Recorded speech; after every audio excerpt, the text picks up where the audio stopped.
পাত্রপক্ষ দেখতে আসার দিনই প্রথমবারের মতন একে অপরের মুখোমুখি হলো রাই এবং সূর্য। হ্যাঁ বন্ধুরা, ভিডিওতে লাইক দিয়ে দেখতে থাকুন।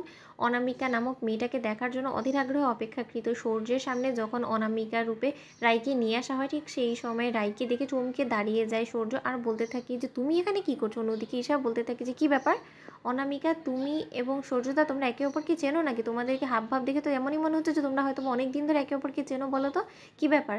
অনামিকা তুমি কথা বলছো না যে? অন্যদিকে সূর্য বলতে থাকে যে ঈশা তুমি শিওর যে ওর নাম অনামিকা? তখন রাই বলতে থাকে যে না, যে করেই হোক সূর্যের কাছ থেকে আমার গোটা বিষয়টা লুকিয়ে যেতেই হবে, ধামাচাপা দিতেই হবে, নয়তো বা সূর্য আবারও আমার পরিবারের কাছে গিয়ে আমার বেঁচে থাকার খবর দেওয়া মাত্রই আমার পরিবার এখান থেকে আমাকে টেনে হিঁচড়ে নিয়ে যাবে, আবারও সেই অশান্তির দিনগুলো আমাকে পোহাতে হবে। সেটা আমি কোনোদিন আর হতে দেবো না। আমি আমার অতীত জীবনে আর কোনোদিনও ফিরে যেতে চাই না।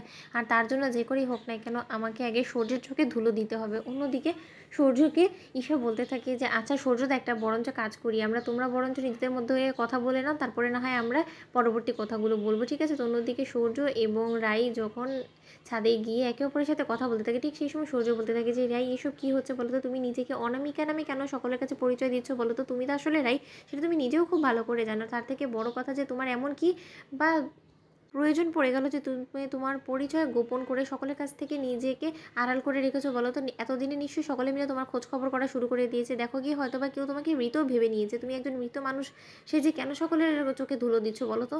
রাই তুমি কথা বলছো না কেন? কথা বলো। আমি হয়তো বা ঈশার সামনে কোনো মতে রিয়াক্ট করিনি, কিন্তু তাই বলে তুমি আমার কাছ থেকে যদি গোটা বিষয়টা লুকিয়ে যাওয়ার চেষ্টা করো, তাহলে কিন্তু সেটা কোনো মতেই হতে দেওয়া যায় না। কারণ আমি খুব ভালো করে জানি যে আমি যে মানুষটাকে রাই বলে ভাবছি সেই মানুষটাই তুমি। কারণ একই রকম দেখতে অবিকল একটা মানুষ, আর যাই হোক না কেন পৃথিবীতে দুটো হলো, তোমাকে পরখ করতে আমার মোটেও ভুল হবে না। অন্যদিকে রাইকে হাতে নাতে ধরে ফেলা মাত্রই রাই সূর্যের কাছে ধরা দিয়ে বলতে থাকে যে সূর্য, আমি তোমার কাছে হাত জোর করে অনুরোধ করে বলছি, প্লিজ তুমি আমার আসল পরিচয়টা ঈশাদের গোটা পরিবারের লোকের সামনে বলো না। কারণ তারা এটাই জানে যে আমি স্মৃতি হারিয়ে বসেছি, আর আমি চাই যে এটা ভেবেই যাতে ওরা আমাকে চিরকাল এখানে রেখে দেয়। কারণ আমি আমার অতীত জীবনের সেই তিক্ত এবং নোংরা অভিজ্ঞতার মধ্যে আবারও ফিরে যেতে চাই না। কারণ যেই বা যারা আমাকে ইচ্ছে করে মেরে ফেলার চেষ্টা করছে, যাদের কাছে আমি মৃতই থাকতে চাই, আমি শুধু নিজের জন্য বাঁচতে চাই। এবার আমি নিজের পথটা নিজেই ঘুরে নেব। অন্যদিকে সূর্য বলতে থাকে যে আমার বেলা কী হবে বলো তো?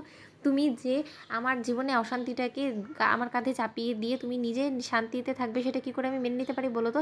তোমার যদি এই জীবনে শান্তির এতটাই চাহিদা থেকে থাকে, তাহলে আমার হাত ধরে তোমাকে এই শান্তির পথ বেছে নিতে হবে। আর যদি তুমি আমার না হতে চাও, তাহলে কিন্তু আমি তোমার পরিবারের কাছে গিয়ে সোজা বলে দেবো যে তুমি এখনও পর্যন্ত জীবিত অবস্থায় আছো এবং সুস্থ সবলভাবে এই বাড়িতে পড়ে আছো। এটা নিশ্চয়ই তোমার ভালো লাগবে না রাই?